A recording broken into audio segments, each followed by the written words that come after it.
Good evening, Kitty Coo. Welcome to tonight's trivia.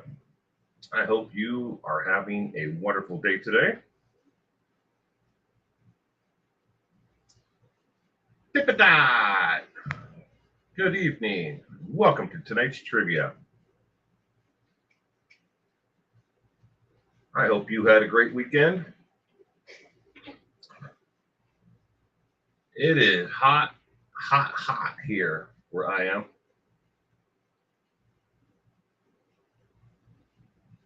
It hit the century mark today. Yes, it's not even the hottest. It's supposed to get up to I think 104 today. It's bizarre, but hey, National Weather Service, when I looked at it earlier today, said it was only supposed to be 90.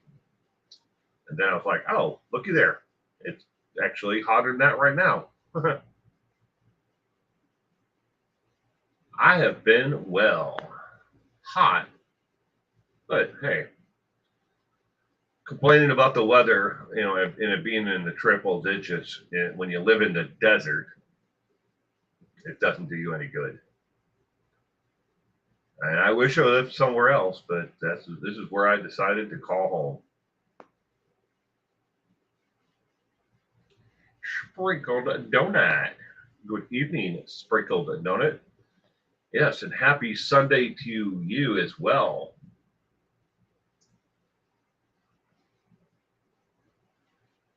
Anybody got big plans for tomorrow for Memorial Day?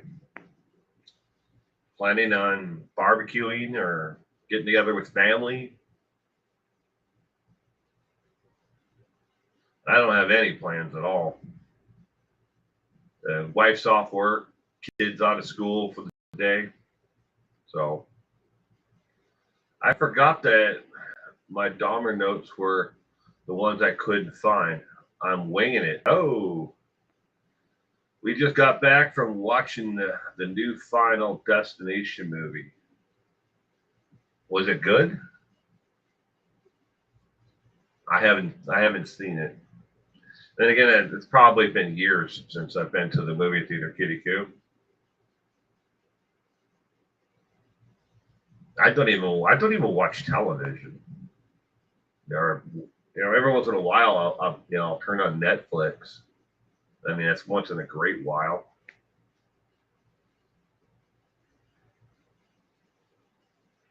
Callie Lisa, good evening, Callie Lisa.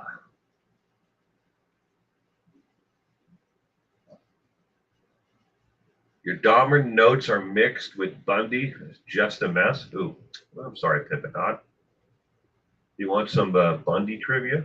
I got a whole stack of them right here. Uh, yeah, I've got Bundy, Dahmer, um, another one that I'm working on for trivia night, music and crime. I have an episode of that coming up.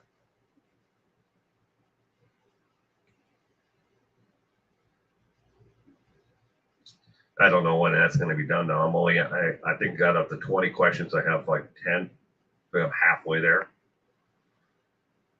Uh, my mind works in weird ways. I'll be working on something, and then an idea or a thought pops in my head about something, and then I'll go down this rabbit hole of like researching things, and then I'll write out notes on it, like, hey, check on this. Was this ever substantiated in some avenue? And then if I find an answer for it, then I got to find at least two more sources for it.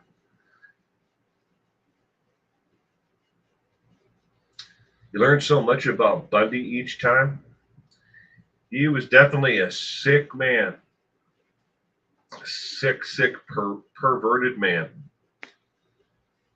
Bundy is one of those that we could do trivia on constantly. There's so much out there. I mean, you could just break it down. His life, the early years, the middle years, and then later years. Break it down into three parts, and you could easily do, 5 or 6 trivia nights on each and every one. I think the last week on Bundy was the sixth time we've done trivia on Bundy. I mean, and again, you could break down 5, 5, and 5, 15 that I can think of personally. You could do them on, and we've done 6. So I got with at least another 9 of them out there you could do them on. I have no plans to do Bundy anytime soon. I'm not even working on it. He's not even one of the 3. Ed Gein would most likely come up before Bundy ever does again.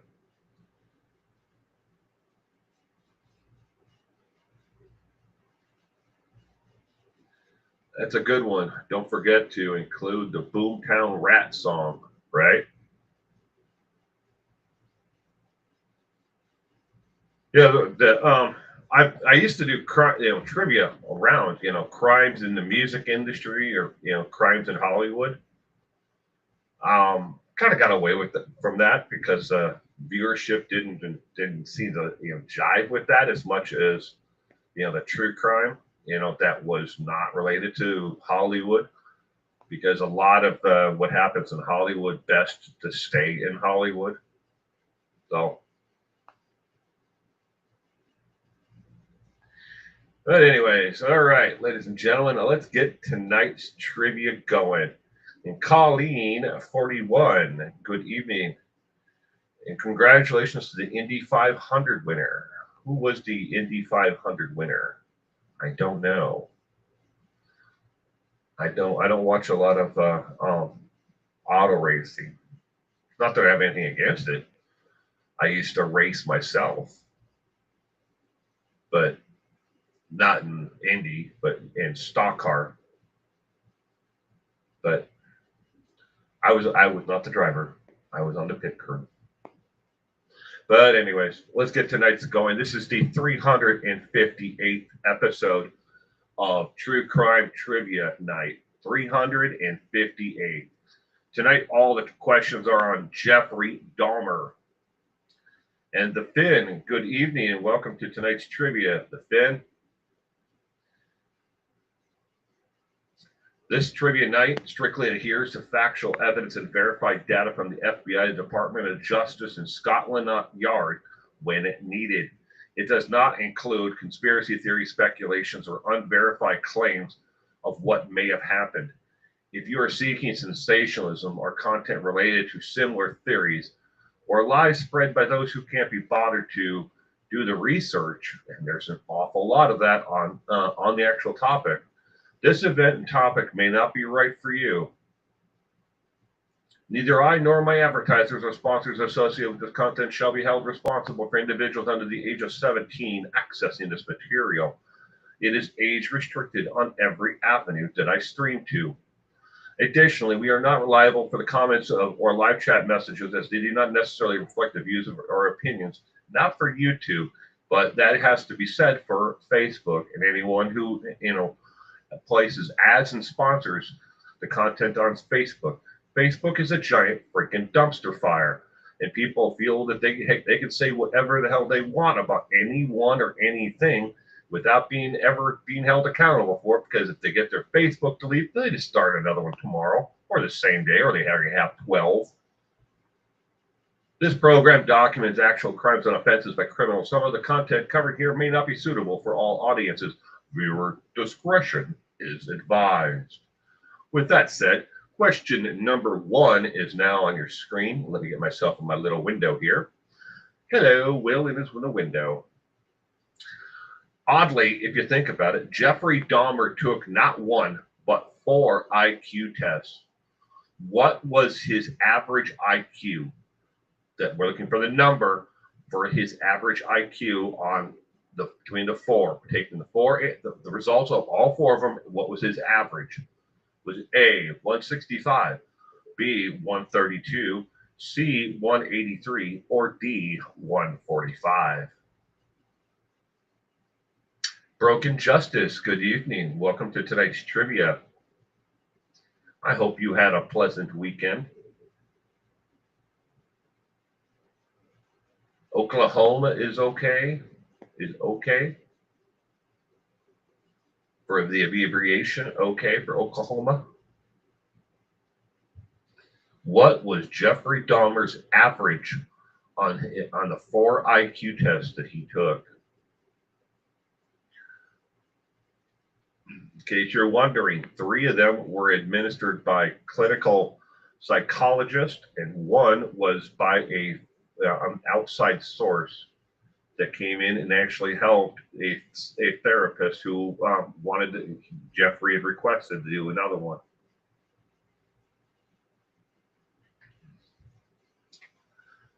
Tonight's lovely drink, I am drinking Liquid Death, Dr. Death.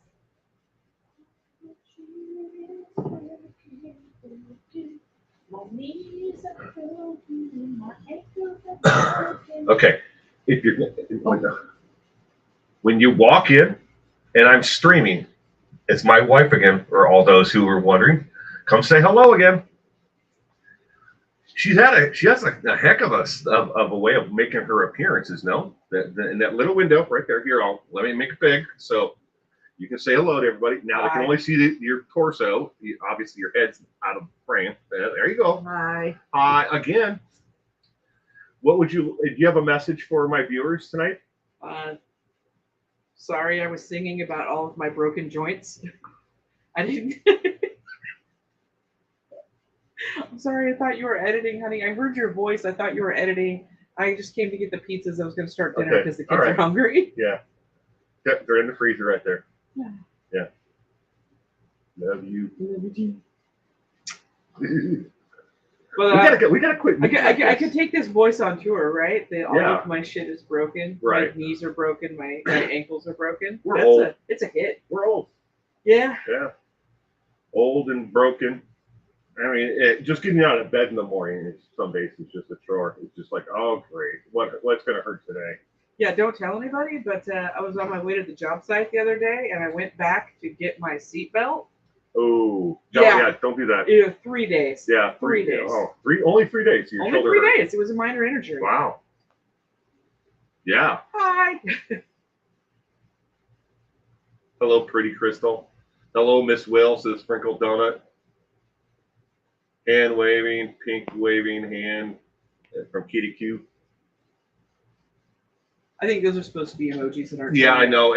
For some reason, sometimes I actually see the emojis, and other times it just spells it out what it is. It's kind of weird, how it's from the streaming software. Oh my God, they did hear my singing.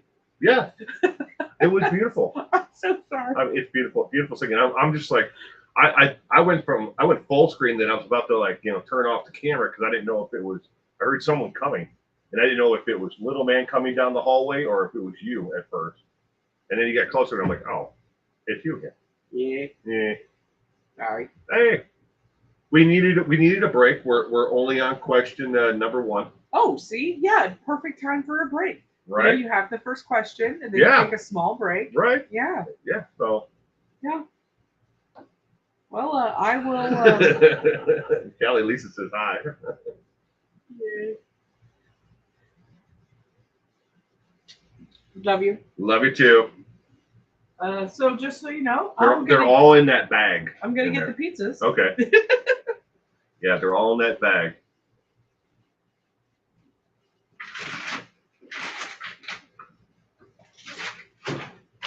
Make sure you close the door on the way out, please. That one? No, the outside door. Okay. Have a great stream, everyone.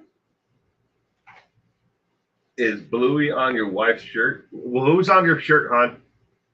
Oh, it's a fruit bat. It's a fruit bat. Bats are very important to the ecosystem. Yes. Bats are very important to the ecosystem. Y'all don't know just how many mosquitoes and bugs and stuff one individual bat will eat in a day. Mm-hmm. I'm a member of Bat Conservation International. Look it up. Join. Yeah. It's one of the things that she belongs to that I don't have to actually do the work for.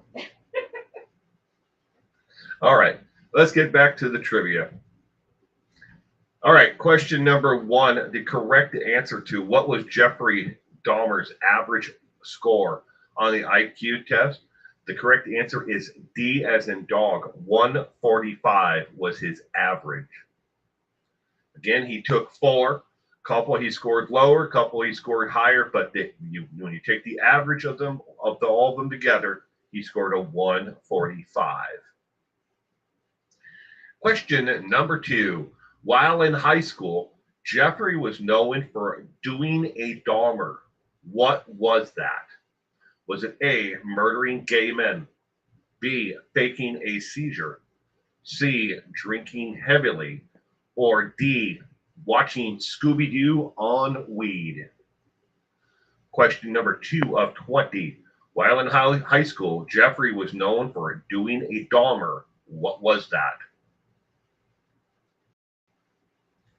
Lemon pie. It was an echo comic of a bat.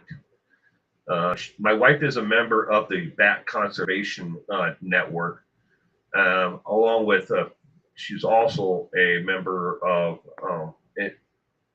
bee conservation. Plus, we're beekeepers on top of that.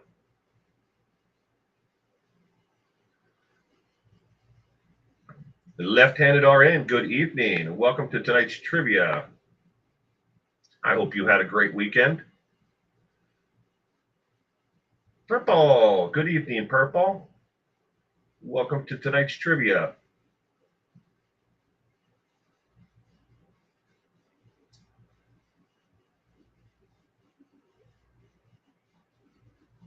Rico Donut, no, B. But as I was saying before, I'm drinking liquid death. Yes, it's water. Dr. Death tonight. Dr. Death. It's actually pretty good. I like it. This is one of their lemon lime one is my favorite, but this one's pretty good too. I buy them by the flat from Costco whenever they're in. Putting pineapple on pizza. That's funny, lemon pie.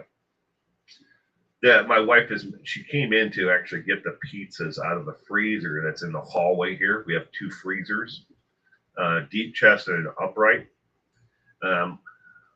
At the Kroger store, it's a grocery store. If you have a Kroger near you, it's the Founders Day sale and plus it's Memorial Day weekend, and they had a killer deal on frozen DiGiorno pizzas. So I got 8 pizzas and I put them in the freezer, and then that's what she's making for dinner tonight for the kids and herself. Maybe there'll be some when I get in there later on. Most likely not. Tomorrow is your 47th anniversary. Well, happy anniversary, left-handed RN. And here's to 47 more. Congratulations and happy anniversary. All right, question number 2. The correct answer is B, as in boy. Faking a seizure. Doing a Dahmer was one of these things that Dahmer would do to draw attention to himself, kind of like being the class clown.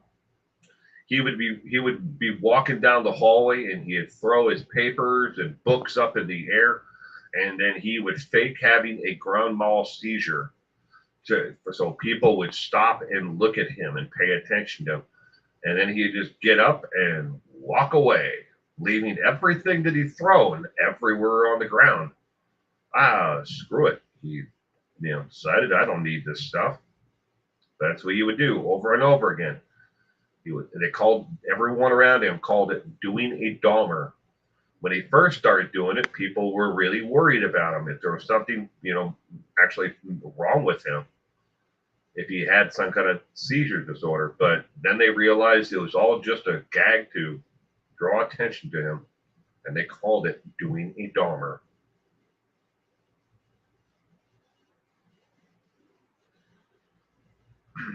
All right, question number 3. What field of study did Jeffrey Dahmer take very serious and take extra courses on in college? Was it A, psychology, B, proctology, C, neurosurgery, or D, business? Question number 3 of 20. What field of study did Jeffrey Dahmer take very seriously and take extra courses on in college?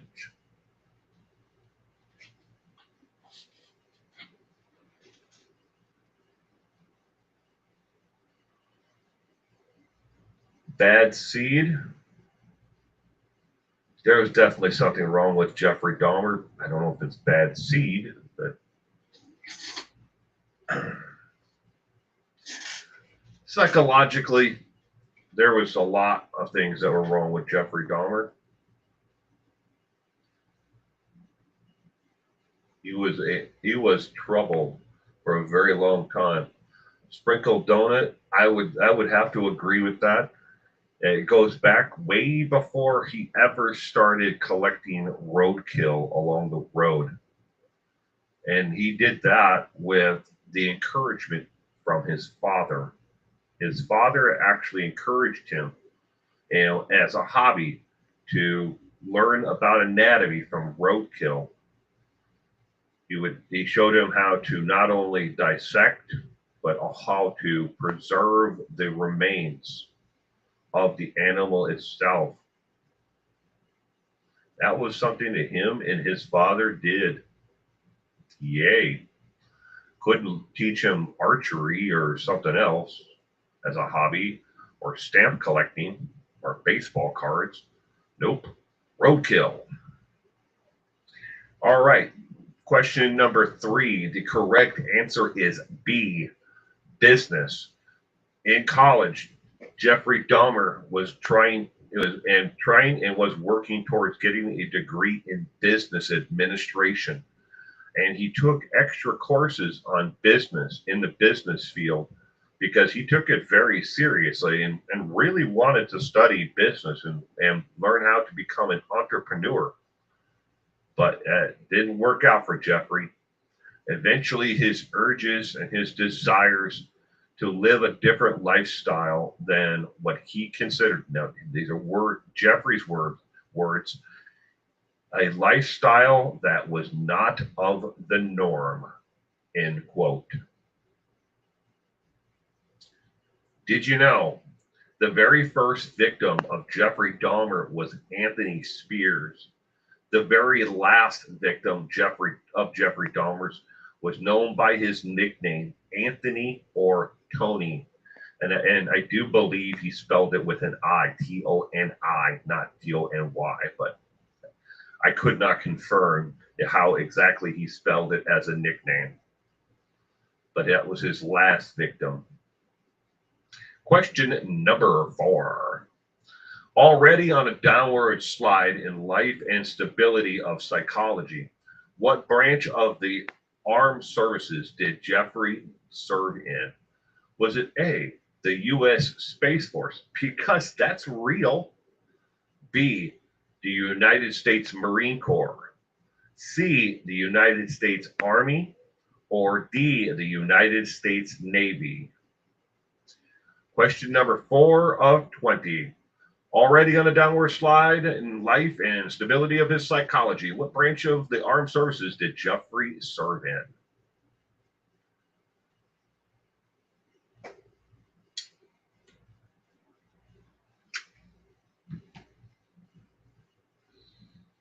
He must be wrong. Must be wrong about what? Let's see.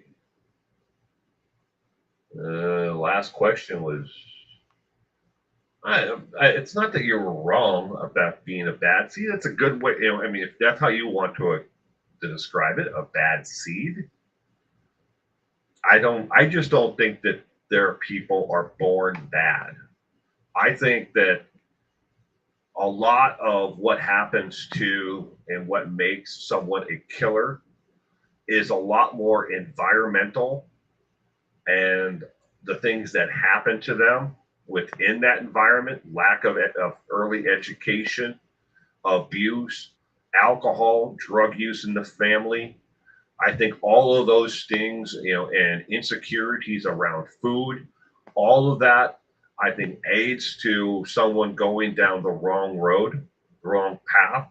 And then When someone is starting to, veer off farther and farther away from where they should be, without anyone stepping in with the help of a psychiatrist, psychologist, a therapist, something, has got to help them go back towards, where they should be. And then a lot of people, these murderers and serial killers that I've studied over the years, that they just tend to keep on going in that direction. And it's like anybody else who commits crimes. They don't know how to stop necessarily, or get away from it.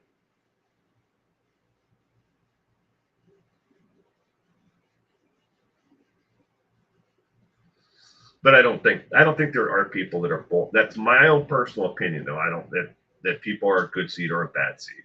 But you can have your own opinion too. People like to think of it that way. It's a good seed or a bad seed. Nothing wrong with that. Question number 4. The correct answer is C, as in cat. Jeffrey Dahmer served in the United States Army. Oh boy. Oh, wait until the next question. Try and wrap your head around this one. This. Jeffrey served in the Army. Strange enough. What was his actual job?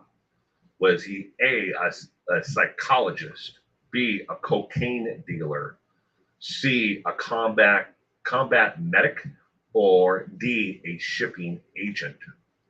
Question number 5 of 20.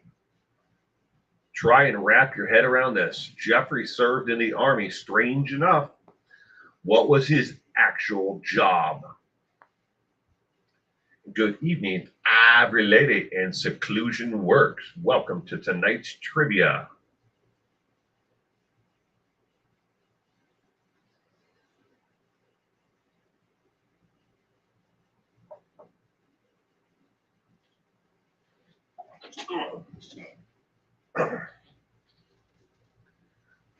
Question number 5 of 20. We got C, lemon pie going with A, Kitty Q, Ivory Lady, and Colleen are going with C. Did he owe money? A got change? I don't know. Ooh, lemon pie is going with mattress tag protector. Protecting those mattresses. Do not remove these tags from these mattresses.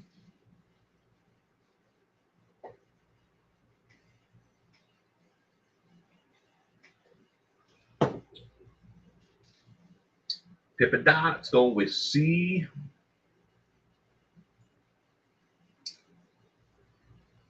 Question number 5 of 20. What was Jeffrey Dahmer's actual job while in the United States Army?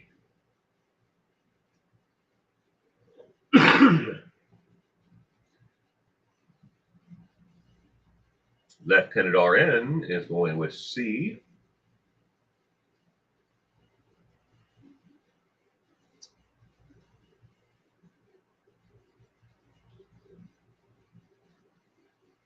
All right, the correct answer to question number 5 is in fact C, as in cat.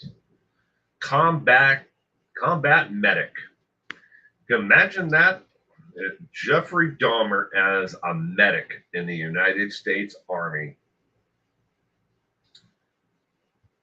He was a combat medic. Question number 6 is now on your screen. What drink did Jeffrey Dahmer often spike with sleeping pills in his home and while out at bars to lure his victims to him? Was it A, rum and coke, B, sex on the beach, mixed drink, C, beer, or D, gin and juice?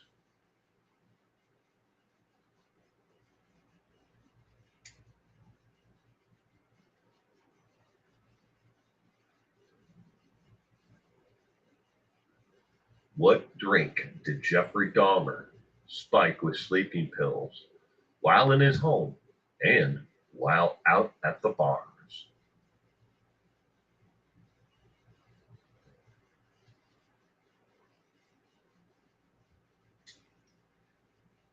We got A's and some C's.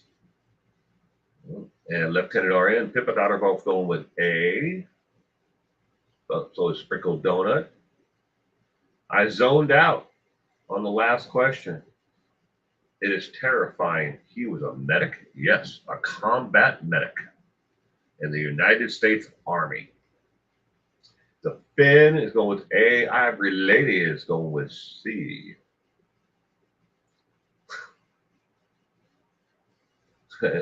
Zima. All right, question number 6. The correct answer is A as in apple, rum and coke. He would buy his potential victim a rum and coke, and then he would crack open a powderized caplet of a sleeping medication, put it into the drink, and then stir it up into the drink. The victim would then feel groggy, like they had too much to drink, and if they're at a bar, he would be like, "Hey, I don't live too far away. Why don't you come with me?" And he's at home. When he's at home, he did basically the same thing. Well, just relax. You'll probably be okay. Blah blah blah. Whatever he needed to say. They weren't going anywhere, and everything inside of his apartment was already pre-laced with a lot of the sleeping medication and sedatives, and he knew which items in the home were already laced. He was ready for it. Question: did you know? When investigators searched Dahmer's apartment, in the fridge, they found a human head and several body parts wrapped up in butcher paper in the refrigerator. Question number 7.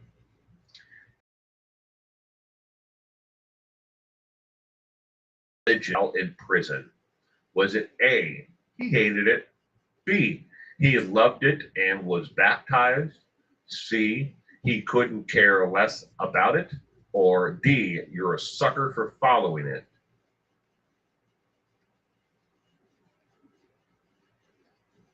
Question number 7 of 20. How did Jeffrey feel about religion in his later years while in prison? And good evening, Carol. Welcome to tonight's trivia.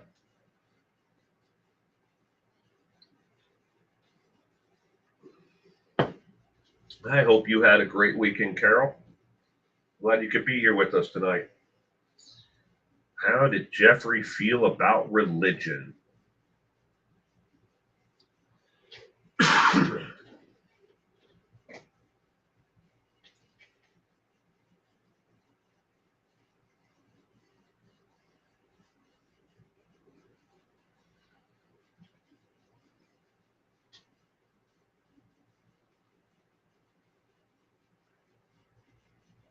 We got a lot of B's, and Colleen will go with A. He hated it.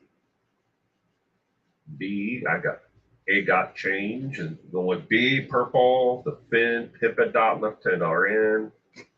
I related B, question mark, question mark, question mark, question. It could be B. I don't know. I don't know. What is it? What is it? Could be B. All right, question number 7. The correct answer is B as in boy. Jeffrey Dahmer himself considered himself a born-again Christian while in prison. He was baptized and he believed that God had released him of all his sins and that he was born again. That is, those are his words, that he was a born-again Christian and that God had released him of all his sins.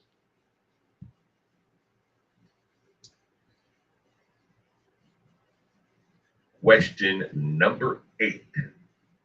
What book did Jeffrey Dahmer read repeatedly, so much so he actually got his family to buy him a new copy of it after the first one fell apart?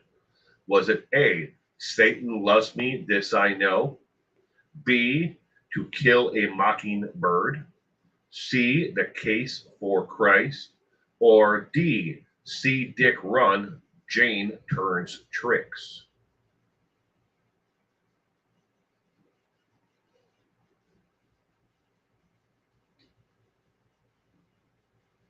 Question number 8 of 20. What book did Jeffrey Dahmer read repeatedly? So much so, he actually got his family to buy him a new copy. How did his family buy him a new copy? They put it on the money on his inmate account, and he was able to purchase it through the commissary at the prison that he was at. So he got a new copy of it after he was, again, the first one fell apart. Pauly Shore's autobiography.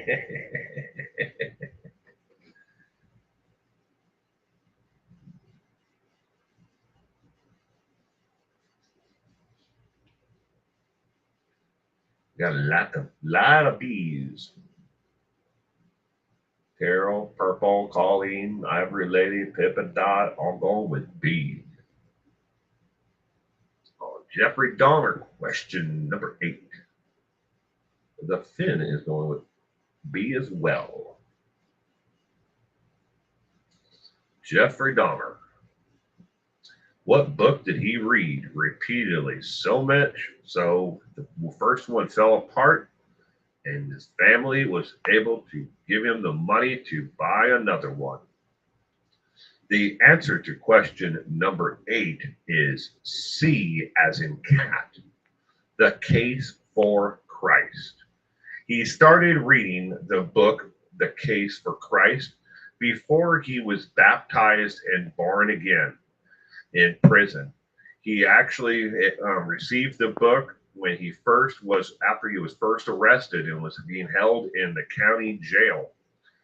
And that book was with him throughout the entire trial and everything. And then when he went to prison, he had the book with him. But it fell apart. The cover had been falling off of the book itself. It was not a hardcover book, it was a paperback. Well, it couldn't be used as a weapon. But it started falling apart, so they put money on his account. Which member of his family was it, you might wonder, that put the money on his account? It was his father who put the money on his inmate account. Question number 9. What comic book character did Jeffrey say he closely admired during his killing years? Was it A, the Avenger, B, the Hulk, C, Mr. Spock from Star Trek, or D, Mr. Bean? Who didn't love Mr. Bean? Question number 9 of 20. What comic book character did Jeffrey say he closely admired during his killing years?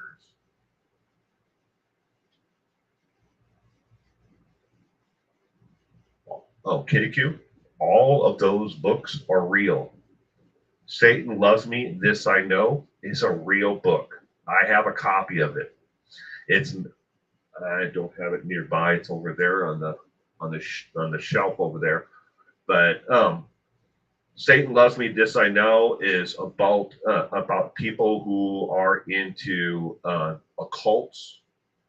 It's printed by a small press. Like, I don't know if they're a print-on-demand company. I'd have to look the information up, but that's a real book.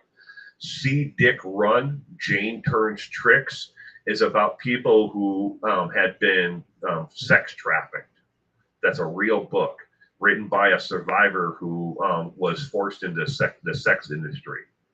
I don't remember the other ones, though. Oh, so the other ones would have been To Kill a Mockingbird, real book. Obviously, everybody's heard of that one. And then the book about A Reason for Christ was the one that he read so much. Good evening, Cement Shoes. Welcome to tonight's trivia. I hope you're doing better today. I'm glad you could be here with us. But they're all real books.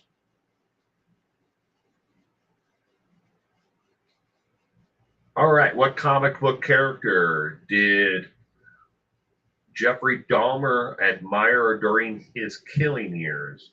He said that he admired C as in cat, Mr. Spock from Star Trek. And when the interviewer asked him to expand upon that, Jeffrey just kind of looked at them with that blank stare of like a million miles away and did not expand upon it. But he said that he admired Spock from the comic books from Star Trek, not the TV show, but Spock from the comic books. All right. Question number 10. While living at the Oxford Apartments, what apartment number did Jeffrey live in? Was it apartment number 123, B, apartment 1213, or C, apartment 2213, or D, apartment number 213? What apartment at the Oxford Apartments did Jeffrey Dahmer live in?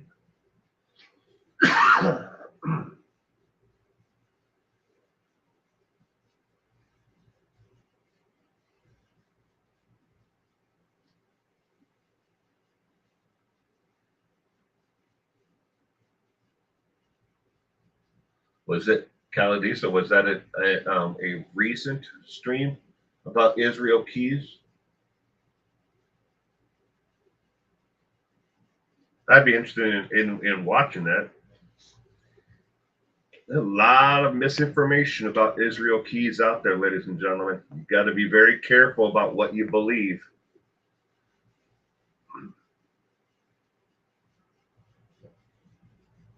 Lemon pie, E227.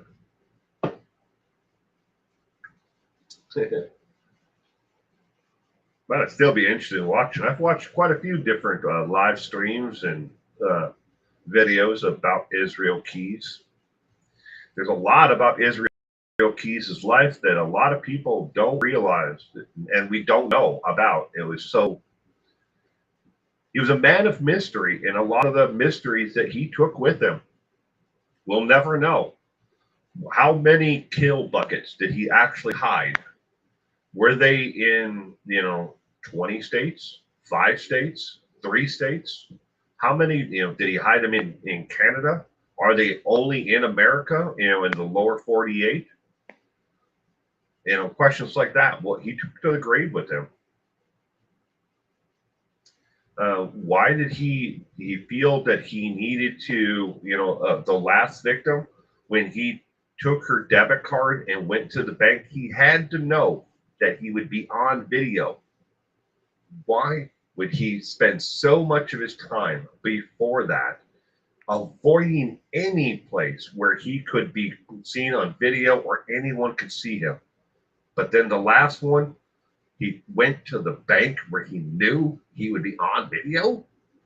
Why? That's such a brazenly, different from everything that he had done all along. Things like that about Israel Keys always have been playing through my mind, taking up a lot of room. I didn't realize how much I do not know about Jeffrey Dahmer. And good evening, Joe Talchi. Welcome to tonight's trivia. I hope you had a great weekend. Glad you could be here with us tonight. Question number 10. The correct answer is D as in dog. Jeffrey lived in apartment 213 in the Oxford apartment complex, which has been bulldozed. It is no longer there at all. The entire complex is gone. But there are people online who are reportedly selling pieces of the actual, building itself, the pieces of the metal railings from the apartment complex, bricks, pieces of siding, roofing material.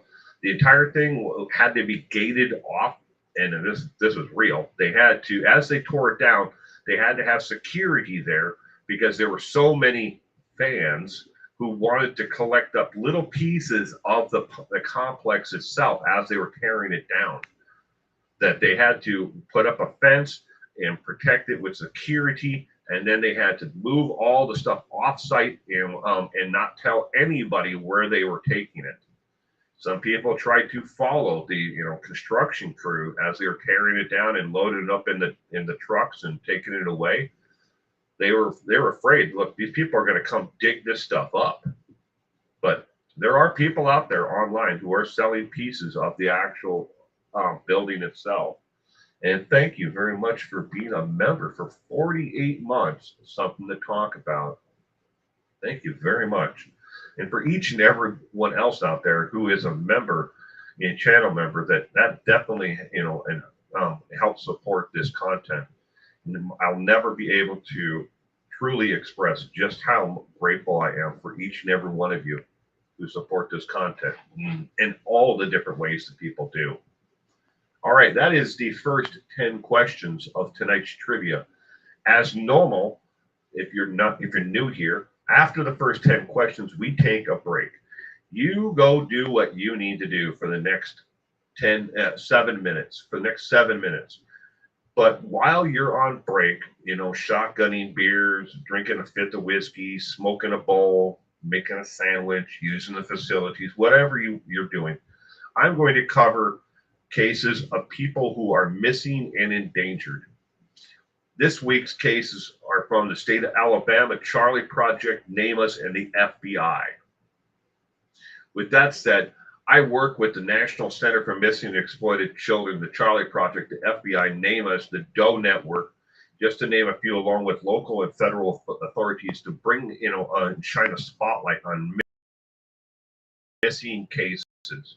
These are real open cases of people who have been reported all across the United States.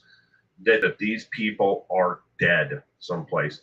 They could have very well decided on their own that they were tired of their lives and just wanted to move on.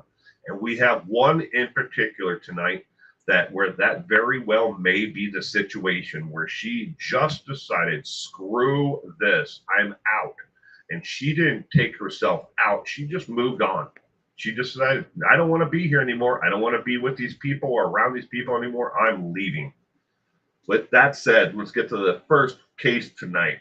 And that is Elizabeth Mary Allen. She would be 67 years old later this year. Was last seen on 2/23 of 1993. She disappeared from Oak Harbor, Washington. She is 5'7", 140 to 150 pounds, with blue eyes, brown and gray hair. No known tattoos or medical conditions that would she needed medication or any help with. All right. So Allen was last seen on the morning hours of February 23rd, 1993, in the vicinity of Troxel Road and Monkey Hill Road in Oak Harbor, Washington. She went missing after an argument with her boyfriend and has never been heard from again. She may have been sighted in 2000 on a ferry headed towards Sydney, British Columbia, along with a sighting in Vancouver, British Columbia in 2020. But this has not been confirmed, and her current whereabouts are unknown. Both of the tips have video footage, the one from 2000 and the one from 2020. Both of them using forensics, examination of the videos from the ferry terminal there in Vancouver, for the ferry going to Vancouver, BC, and the one going to Sydney, British Columbia. Both of those ferries, when examined, they come out to be the same height as Allen, and approximately the same weight she was, and everything else when she vanished. On other video, when she is walking off of the ferry, where they would have a clear picture of her, she looks down at the ground only, because she's probably trying to avoid actually looking directly at the camera. She just follows other people in a line off of the ferry. Each time she was on foot, as a foot passenger on the ferries, not using a car. She very well could be in the Vancouver, British Columbia area, living under a completely different name, or she could be using her maiden name or her nickname. The the uh, the picture that is at the top is a like kind of like an aged enhanced drawing of what she would probably look like, at this time. So in the bottom photo, it has her with longer hair, but in the photo, picture drawing above is going off of the surveillance picture where she would have shorter hair. Oh, I want to go back. I'm not ready for that one yet. But again, note that the top one has shorter hair and not longer hair. So the haircut if that is her that was seen on the ferry, would if the hair is above the shoulder length. All right. If you know anything about where Alan may be today, you can contact the Island County Sheriff's Office at 360-679-7319. And you are not guaranteed to be able to leave a tip anonymously with the Island County Sheriff's Department. They are not one of those that is in compliance with the FBI for being able to leave a tip without them gathering your information. But if you do know anything, reach out to either the Island County Sheriff's Office or any other local law enforcement agency and leave a tip. You can leave a tip on the FBI's website as well. Her actual case number is 11125-837889 is her case number. Again, if you want to leave an anonymous tip on the FBI's website. All right, next one. The missing person is Leslie Ann Potter. She would be 65 as of 2025. Her birthday has already passed in the year of 2025, so she's 65 years of age. She again vanished back in 1993 from West Covina, California. Height 5'4", 122 to 130 pounds, with hazel eyes, brown hair, no known scars or tattoos or medical conditions that she would need assistance with. As back in 1993, again the same thing with the other lady. They may have medical issues now, but not when they vanished. Potter was last seen by her husband at the West Covina, California residency on January 19th, 1984. Note that, see, 1984 is when, but the last time she was seen or disappeared was in 1993. She was supposed to have taken her truck to a repair shop at 10 a.m. and then called her mother for a ride from the repair shop. She had to work that day at Robinson's store in the Putine Hills Mall. Her shift started at 1 p.m. She never brought the truck in, never called her mother, and has never been heard from again. Her husband came home and found her truck still in the parked undisturbed in its assigned spot. This is a duplicate. We're skipping over this. Going on to this. The Porter's apartment door, was unlocked. All of Porter's personal belongings, including her purse, her car keys, were still at the residency. There was no indication of a struggle in the house, but a pair of gold earrings that Porter cherished were lying on the floor in the living room. Authorities stated Porter is missing under suspicious circumstances and it may have been abducted. Foul play is suspected in her case, which remains unsolved. Again, if you know anything about what happened with her, you can leave a tip at 626-814-8540. And you can remain anonymous if you leave a tip at that number for any information about what happened to her. Why was she last seen in 1984 and then in 1993? In 1993, a Revolving credit line was opened in her name that matched all of the information that she would know: place of birth, her full name, social security number, everything else. Was that someone who stole her identity, or was Potter out there and she just decided screw all this like the other lady and move on and decide that she was going to start over? We don't know. Again, we cannot assume that each of these people are missing, underneath foul play and that they are dead. This lady very well may have been abducted, and something else happened to her, and maybe she lived the next 20 years, under suspicious circumstances. We don't know.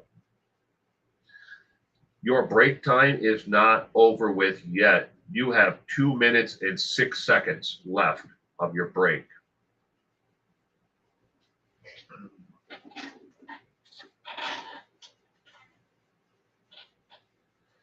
If you're going to shotgun a beer or drink a fifth of whiskey, get at it. You got, again, less than 2 minutes left.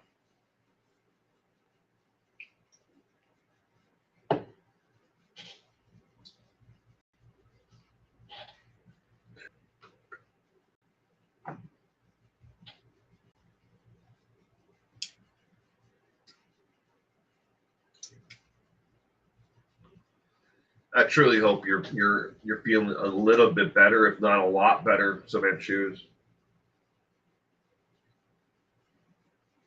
Until your health goes into down, people just don't realize just how valuable your health is until something happens like what's going on. They always take it for granted.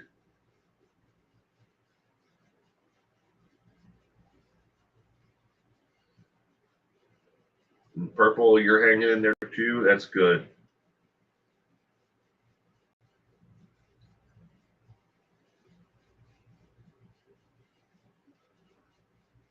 A little over 1 minute left.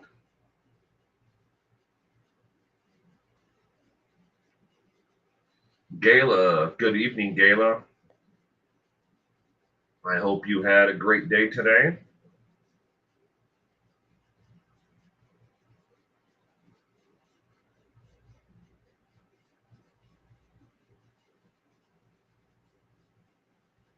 Kitty Q's not shotgunning beer, but she's going to get herself another cold one.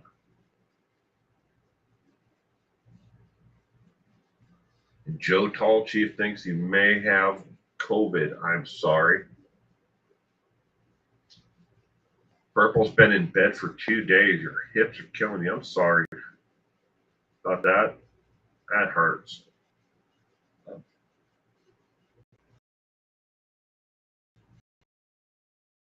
Clinic on Tuesday. All right, ladies and gentlemen, we are done with our. Without further delay, let's get back to our normal programming. Question number 11. While working at the Ambrosia, oops, I'm sorry, let me get myself back up into my little window there. While working at the Ambrosia Chocolate Factory, Jeffrey every day on his lunch break, rain, snow, shine. What was it? A, read the obituary column. B, watch other employees eat. C, smoke weed. Or D, write in his journal. Question number 11 of 20. While working at Ambrosia Chocolate Factory, Jeffrey did one thing: lunch break, rain, snow, or shine.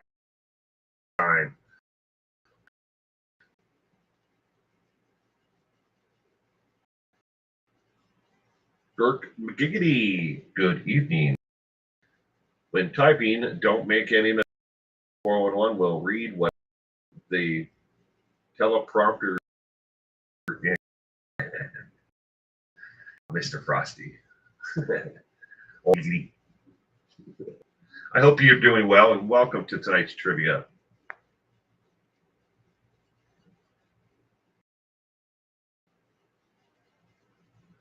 What did Jeffrey do on every single lunch breaks at work while working at the Ambrosia Chocolate Factory. Waters, it says lemon pie.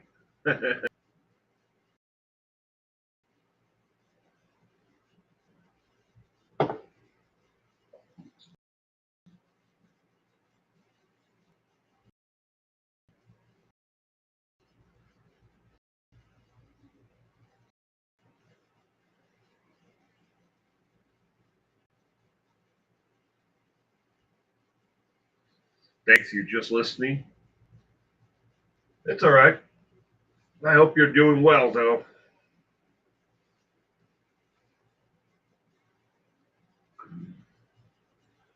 Question number 11.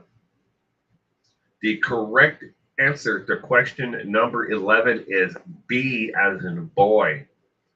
He would sit and watch other employees eat. It creeped out his fellow coworkers. He never ate anything. He never did anything. He would sit over with his back against the wall at a table all by himself in the lunchroom and just sit there and watch people eat. Every day. It didn't matter what was going on. That's all he would do, is just sit and watch people eat. And a lot of employees who worked there said it creeped them out. Question number 12. What movie inspired Jeffrey from just killing to try and turn people into sex zombies? Was it A, Smokey and the Bandit, B, Fast Times at Ridgemont High, C, The Exorcist 3, or D, Texas Chainsaw Massacre? Question number 12. What movie inspired Jeffrey from just killing to trying to turn people into sex zombies? Question number 12.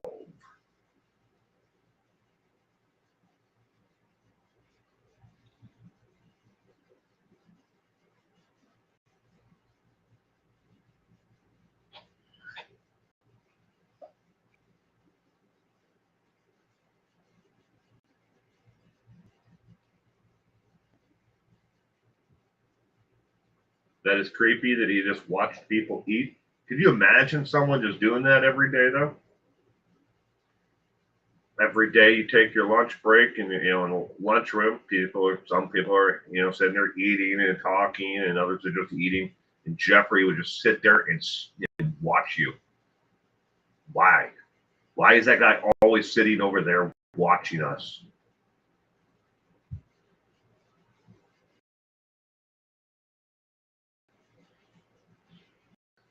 It's true. Broken just life is short. None of us are guaranteed another moment on this life, in this life. None of us know when our time is up. You can help step outside your front door and get hit by a car driving in your front lawn, but you never know. You're sitting at your table eating a burger and fries inside of your apartment, and an airplane could crash into it and you're gone. You never know. That's why it's important to tell the people who you really matter to you how you feel. Never take a moment. The vegetarians creepier. creepier. All right, question answer is C, as in cat. The Exorcist 3 movie inspired Jeffrey Dahmer from not just murdering people, but to try to turn them into sex zombies. Again, what Jeffrey Dahmer did. I don't remember the cast thing. Maybe it was like night, or it was some kind of local affiliate along with a news program, like one of those zine shows that he did. In there, he said that the movie Exorcist 3 inspired him to try to murder people, but to turn them into zombies.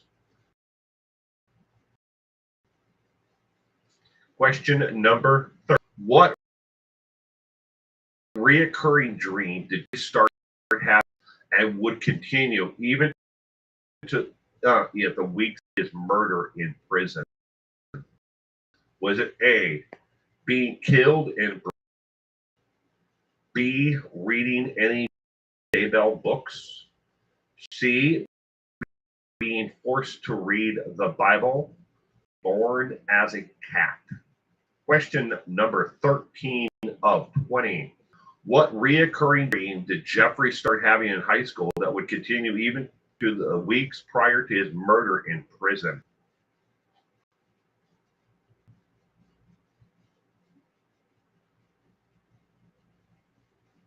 He was a wackadoodle, yes.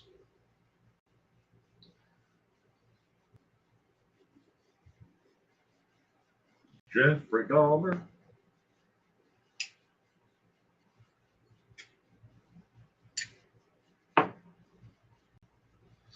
Joe Tall Chief and A got change and are going with D, purple A, kitty cute A, question mark. Lemon Pie, forced to be guest on The View. Ivory Lady is going with A, as is Callie Lisa. Cement Shoes, Lemon D as well. Pippin A. The purple is changing to D.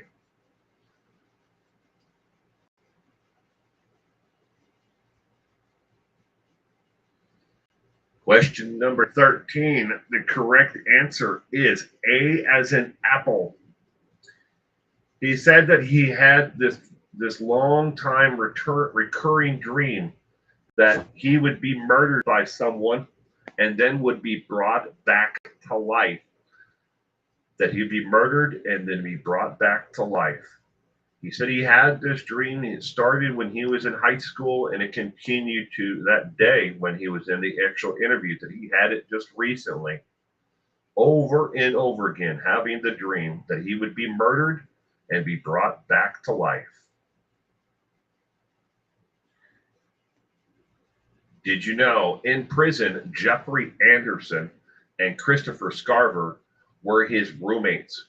Both were known to be extremely violent in prison and out on the streets. Christopher Scarver actually murdered Jeffrey Dahmer. Question number 14. What happened to all of Jeffrey Dahmer's belongings from his apartment after his arrest?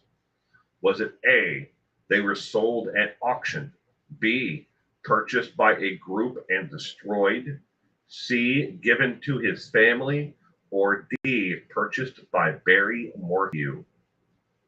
Question number 14 of 20. What happened to all of Jeffrey Dahmer's belongings from his apartment after his arrest?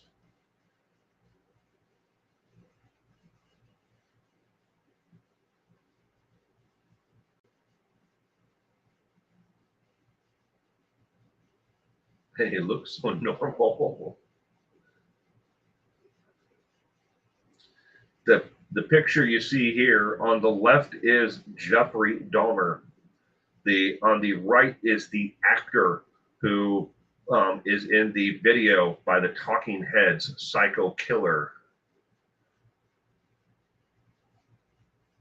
There's a picture you are seeing on your screen there. Left is Jeffrey Dahmer, the right is an actor. I do not remember what his name is, and I did not write it down. He put up for auction on Storage Wars.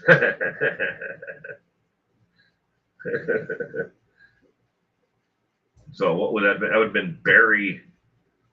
What was Barry's last name in Auction Wars? I can't remember Barry though. The Barry bought it on Auction Wars.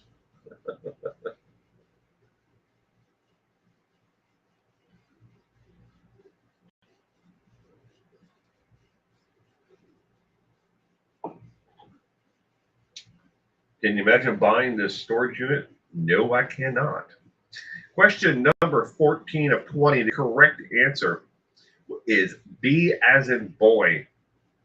Purchased by a group, a civic civil group. They're a nonprofit organization. They bought all of the belongings of Jeffrey Dahmer's apartment and they destroyed them. Now, if that is true, how did so many of his personal belongings end up out on the memorabilia market? And there is a lot of things that belong to Jeffrey. The only people that were actually allowed into the apartment after he was arrested and convicted, because the entire thing was held. They didn't know if the jury wanted to see it or if they'd have to go back to the actual apartment itself. So the apartment was not being paid for months and months and months and months and months on end. Okay, I don't know the particulars of how long the trial and everything lasted, but it was still there. But the only people that were allowed in was the actual group that purchased all of the contents of the apartment and Jeffrey's family, a representative of the family. I don't know it all. That's all it says is a representative of the family was allowed in to the apartment. But so much of his, there are a lot, I mean, an awful lot of things out there. If you just search for Jeffrey Dahmer memorabilia, and you can find a lot of things out there on the internet that people have sold with, certificates of authenticity, and everything else, about it, pictures of where the item was in the apartment, how, the chain of, in the custody from how did they get it to, and they have letters that back it up that support that these were items from the apartment. How did those things end up out there? If this group bought all the contents and destroyed them all, which they say they did, but nobody took anything, that means that the other person who was allowed in, besides law enforcement, investigators, would be someone from his family took the items out and then sold them. I don't know who. That's the part that I've always wondered, but a lot of it's out there. Question number 15. What did Jeffrey make in prison and was really proud of before his death?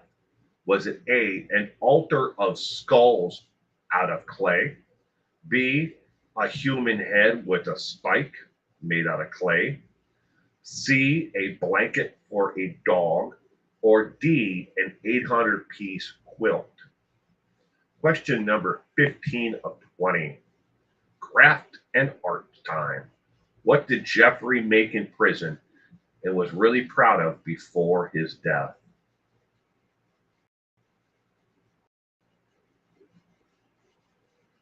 Will you be surprised, Colleen? You'd be really surprised. I've done what, 7 or 8 episodes on murder memorabilia. There are a lot of people out there that collect things, about serial killers, spree killers, just plain psychopaths who killed other people. Murder memorabilia. It's just like people. They're just like people who collect, cookie jars or antique fishing reels and lures. There are people who collect all kinds of things. Some of them Some people collect them for museums. Other people collect them because they have the morbid curiosity, behind it, and where it came from and who it belonged to. Everybody's got some kind of collection. Just like people collected Beanie Babies, I thought Beanie Babies were freaking weird. I'll admit I have some Beanie Babies in a plastic tub in my basement somewhere. I don't have many, probably about 20, but I still have them. Were they valuable back then? I didn't know how much they were. I know they had the tags on them and the little plastic thing that goes over the tags. So, but I have them. I collect books on the occult because I'm interested in the psychology behind how people get suckered into these things like cults.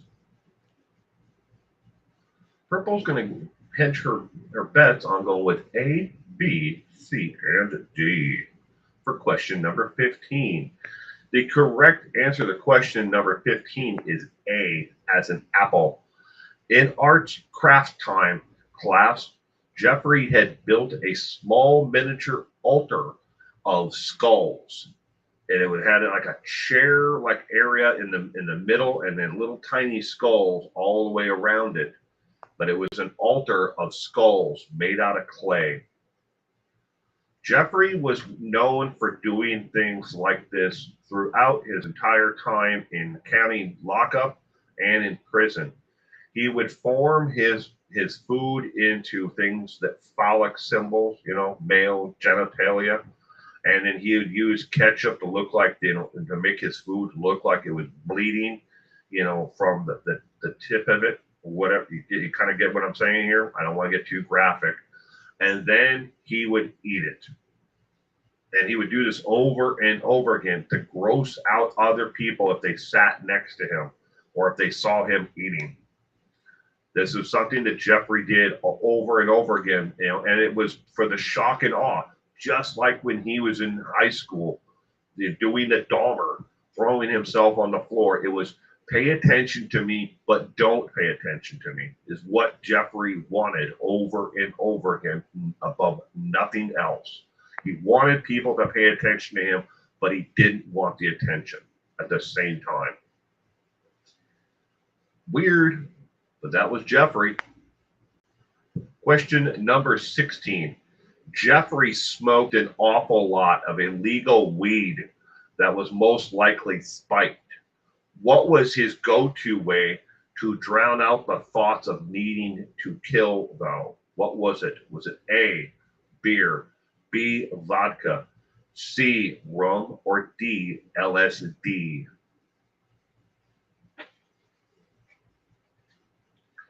Is this before his conversion, where he considered himself a born again Christian, where he built the skull? No, that was afterwards. And if you're looking at the timeline, the baptism and him believing that God, absorbed him of all of his sins and trespasses, that all happened earlier in his stay in prison, and then him doing the things with food and everything else continued from county jail on. He never stopped doing these weird, crazy things, for attention, but not wanting attention at the same time. He wanted that shock and awe about him. Lemon pie. It was Zima. Zima for the return. I actually used to like Zima when you could find it. That in Bartles and James. I liked those. I used to buy the 2 liters for, let's just say, other people, but Bartles and James and Boone's. What was it, Boone's Strawberry Hill or something like that? I used to buy those for people. Yes, I wasn't a good person. They were underage that I bought these for.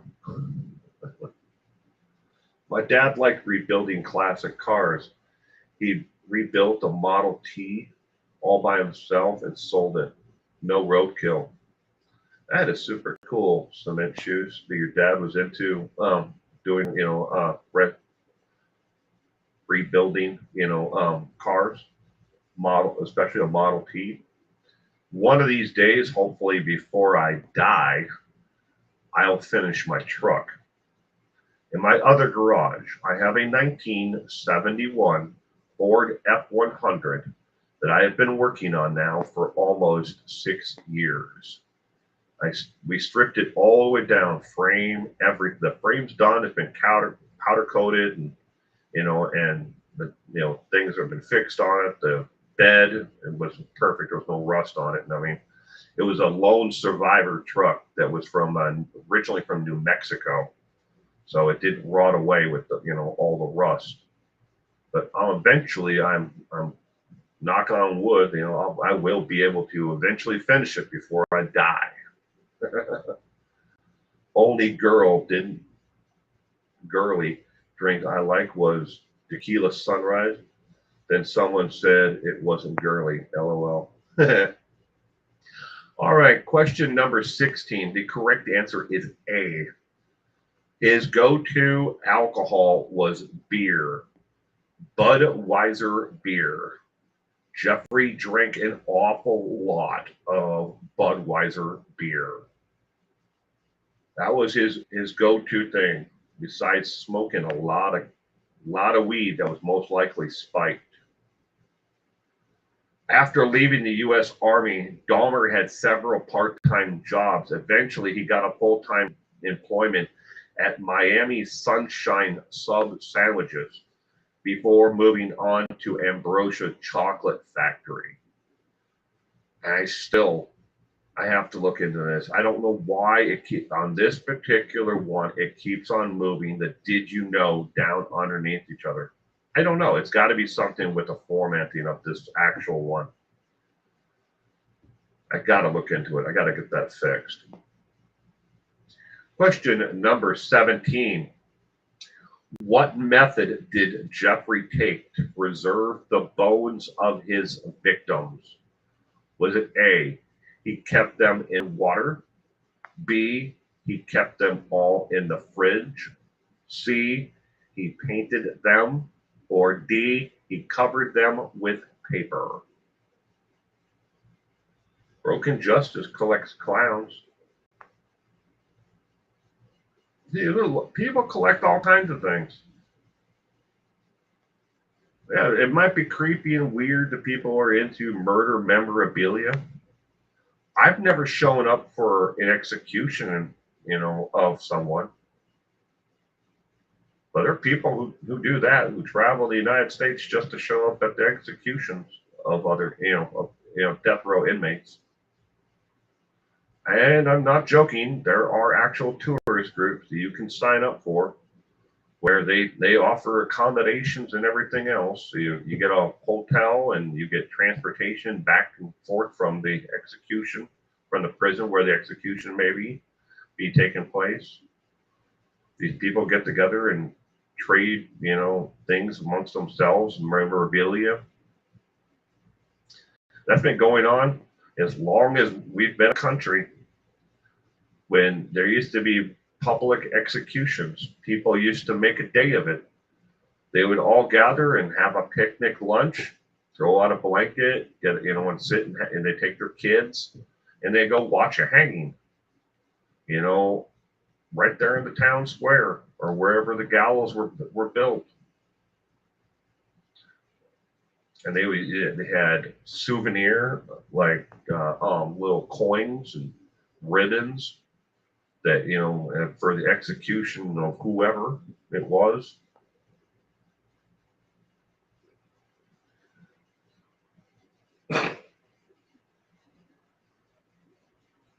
Model T's and A's. That's cool. Question number 17. The correct answer is C, as in cat.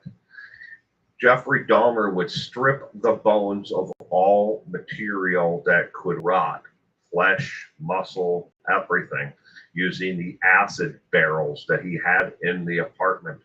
Then he would take them out and meticulously wash them and then use something to deactivate the acid. I don't know what, maybe probably baking soda, something like that. But then he would paint them. That was something that goes back to when he was young, and his father and he would collect up roadkill, and his father showed him how to preserve the bones for roadkill. After all the material has been removed, you paint them with it. It's a clear paint, all right. It's not like paint them pink and green and yellow and blue. It was a clear paint. You paint them to preserve the bone so it does not deteriorate. But he would paint them. Question number 18. What was the one and only thing Jeffrey said about eating his first victim of many? Was it A, yummy, B, weird, C, smooth, or D, fascinating? Question number 18 of 20. What was the one and only thing Jeffrey said about eating his first victim of many?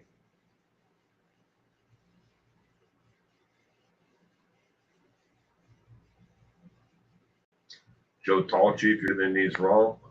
You'll be surprised at the end of this, Joe Tall Chief, how many of these I knew before putting this trivia night together. Just stick with it. You never know. As we go along, learn something new. Kitty Q is going to go with D, question mark. You don't know. Ooh, D, everybody's going with D except for the Finn. The Finn is going with C, smooth. My D was rich.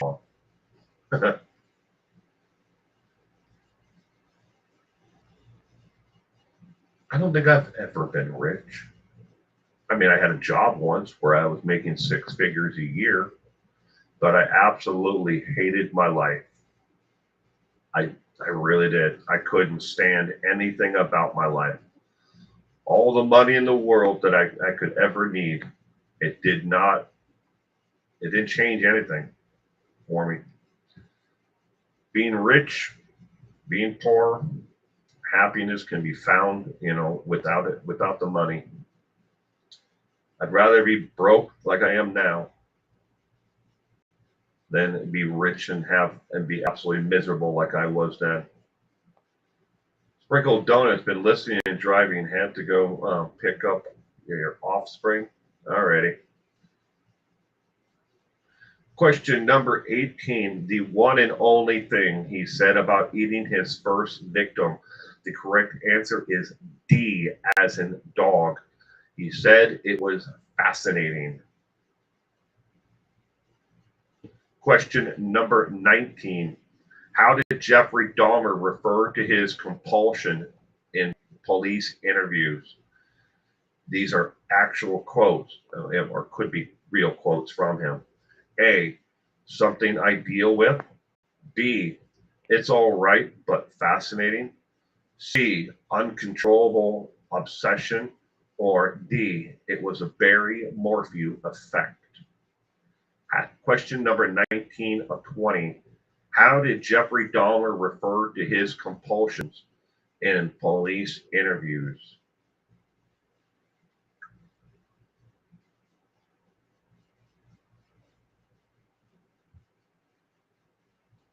Cement shoes would rather be destitute but have your parents back. What I would give to, just to see and talk with my father one more time. Always has been that way. I lost my father in 1989.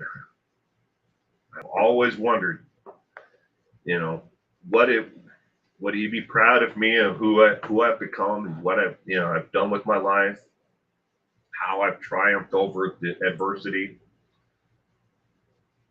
I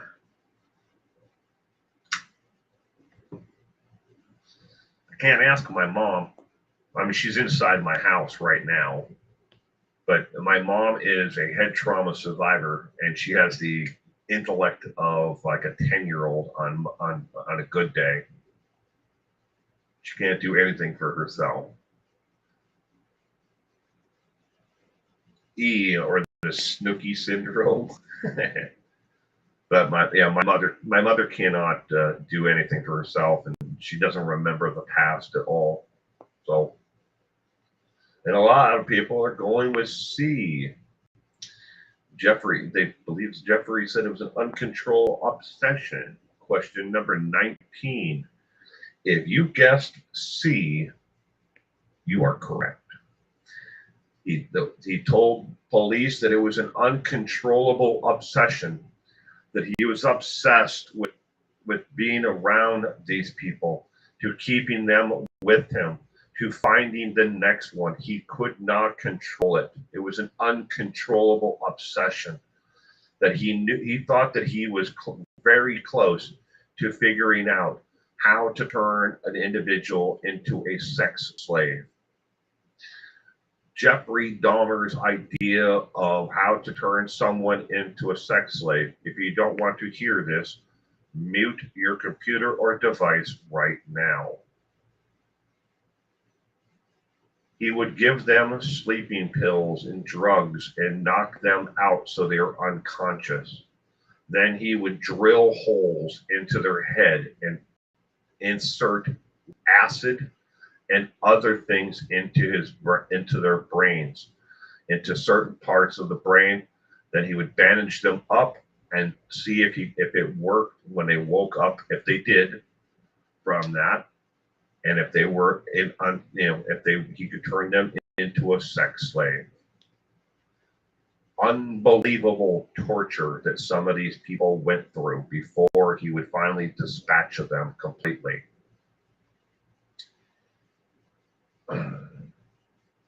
It's all right, Fib.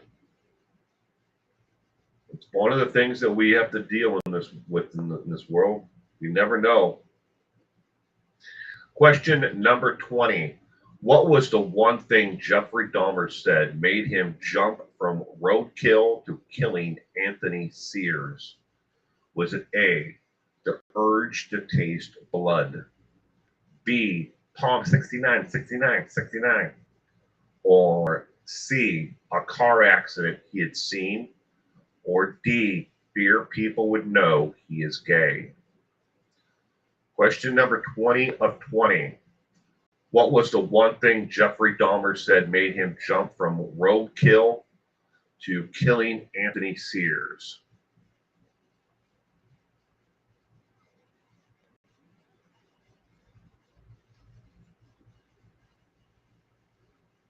You bought a pair of ripped jeans and immediately thought about what your dad would say or making comments. I know, don't we all have something like that, in the back of our heads? Ripped jeans, or a ratty shirt, or something like that, and you think, no, what would your parent, your father or your mother or somebody say about, somebody who wears clothing like that? Ooh, D seems to be a popular one. Choice on this one.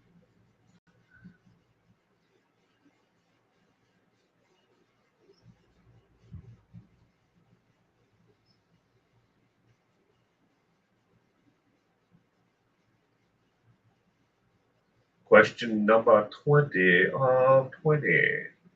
Don't forget, we still have the question of the week, so don't take off yet. Unless you want to wait until tomorrow, but you get a 24-hour advance notice on the question of the week. Right before your dad died, you have to laugh, and he told me to stop watching so much Dexter. I love Dexter. The TV show Dexter was awesome. All right, question number 20 of 20. The correct answer is A as in apple, not D.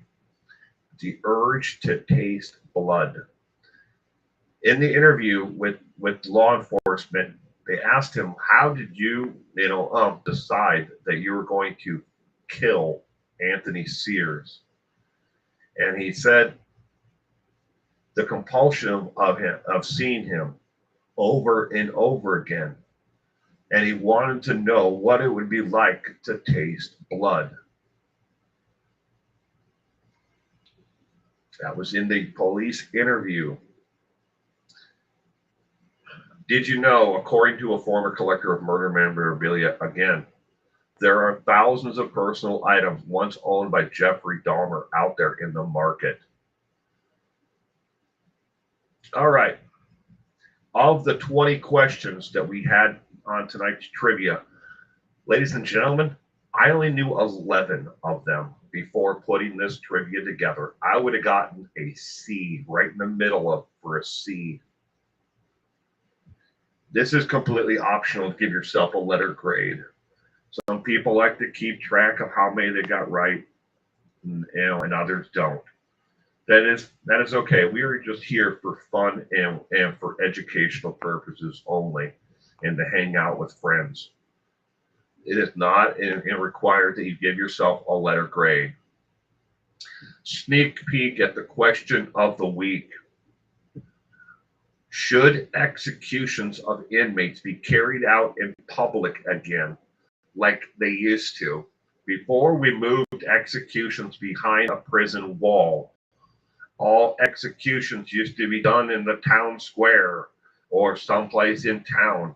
You commit a murder, we execute your ass right there as a way to tell people, do not do this.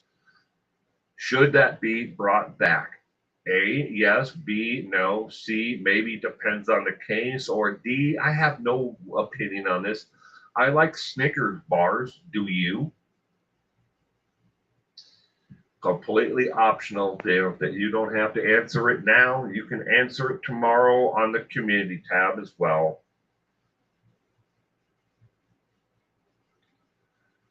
Oh, Brooke and Justice, I'm pretty sure my father would be proud of who I've become. I think he would still at the same time think there are certain things that I should have done differently, or he wished I would have tried harder at. But don't we all want to make our parents proud, in different aspects, and and at the same time we beat ourselves up when we feel like we haven't accomplished what we were able to do or could have done or should have done. And that's the hardest thing that we do. We beat ourselves up over these things, and we're not really at fault. Maybe we just didn't have the willpower, or our health wasn't in the good at the time, and we weren't able to accomplish these things. Do the best with what you have available to you. If you enjoyed tonight's content, give it a thumbs up and subscribe to stay updated and be part of this community. I'll never promote products I don't personally use or ask you for your money. I stand on my own. So like, subscribe, and have a great week. Your happiness is in your hands. If you like this, give it a thumbs up. If you didn't like it, give it a thumbs down. Leave me a comment if you're watching afterwards, after the live, and tell me, how did you think that this all went?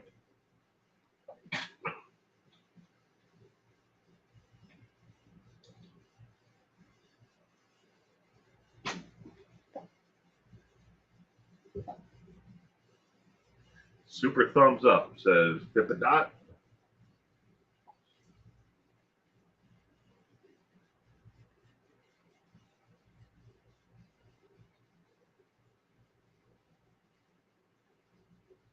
A got change. Well, thank you for being here with us, A got change, and for everyone else. Thank you very much for being here tonight for trivia. Stay safe out there. You never know who's going to be standing next to you next. You never know who's going to be knocking at your door. True words of advice there, Purple. Thank you very much. And you have a great night as well, Joe Tall Chief. So did the pizza come out okay? I don't know. I haven't been in the house yet, Kitty Coop. I'm hoping she remembered that she put them in the oven, and that everything worked out that way for pizzas. I don't know. After this is over with, I'll find out.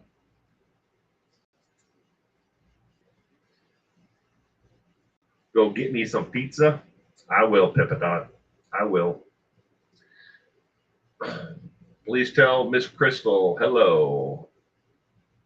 And heart. All right. I will. I will definitely send along love from everyone to her. That's 2 days in a row. 2 streams. She's walked in on both of them.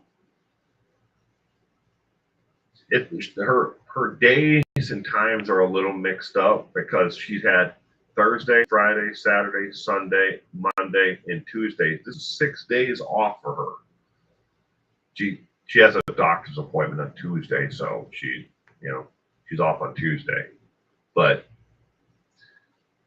she gets all normally she works 10 hours each day, so she only works Monday through Thursday. That's her 40 hours, and she's off every Friday, so it's always a 3-day weekend for her. But this is a 4-day weekend for her, you know, that is, the whole company gets off. Everybody gets it off.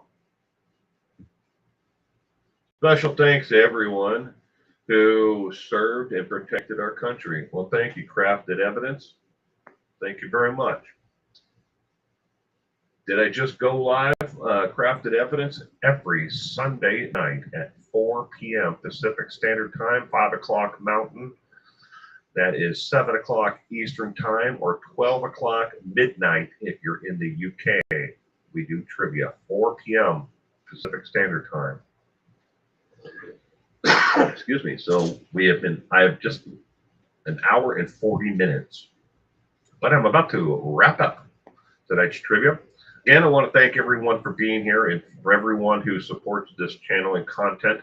Thank you very much. For channel members, you know, and everyone, thank you very much. And everyone have a great week, and I will see you all again soon. Bye.